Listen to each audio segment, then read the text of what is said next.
the importance of developing our human capital, not least of our youth, and of enhancing the capacity and quality of our institutions. That's an absolute imperative. And in doing that, we have to draw upon the skills that exist in Ghana, the real skills, the skills that exist in Africa and the wider diaspora. And we have also to recognize that, you know, the WTO is going through a period of real crisis. And that's not going to change anytime soon.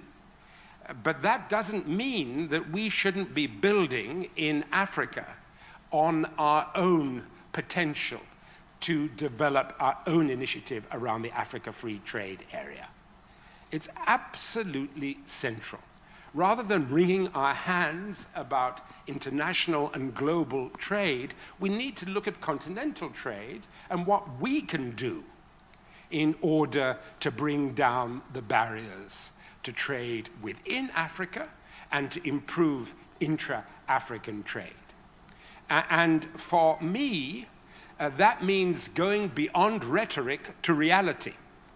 It means policy reform so that the experience, there was reference earlier on to the Marcola market woman.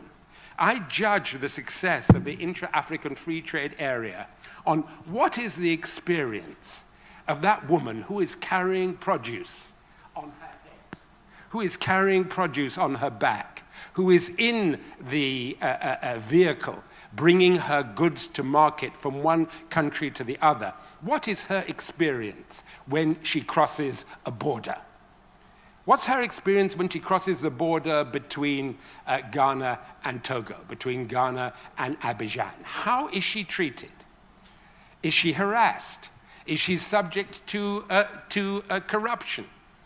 Is she and her supply chain subject to tariffs that don't actually have any justification? So it's all about implementation. We have got the plans in Africa. The plans are there. They're in a very high quality. The question is implementation. That is the challenge. And you know, I will just say this, that you know, when it comes to implementation, we have got to recognize the importance of actually going beyond rhetoric. You know, when I was at school, we talked a lot about, too much rhetorics. Our headmaster, Kunwa, used to say, don't forget the school motto, esse quam videre, to be rather than to seem to be.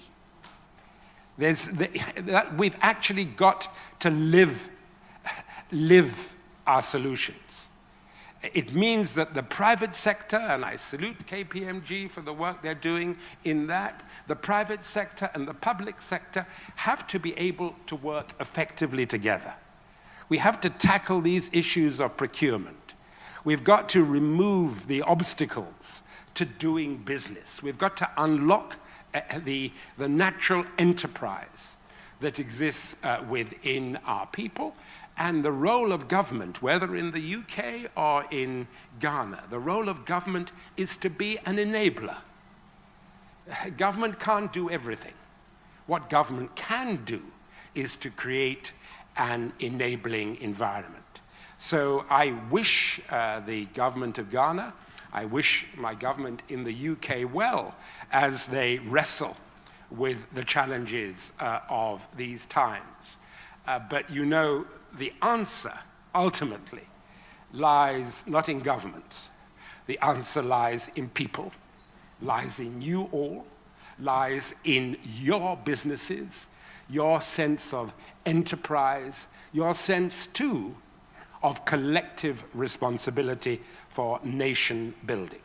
And that applies whether we are in Ghana or in the UK. And the one final thing I will say to you, as I said when I addressed the Africa Caucus of the IMF and the World Bank in Abuja last year, is that we need to put the youth and the youth demographic at the center of our policy making. Because Ghana's youth, Africa's youth, are the future. The future not only for Africa, and don't forget we have the fastest growing youth population in the world.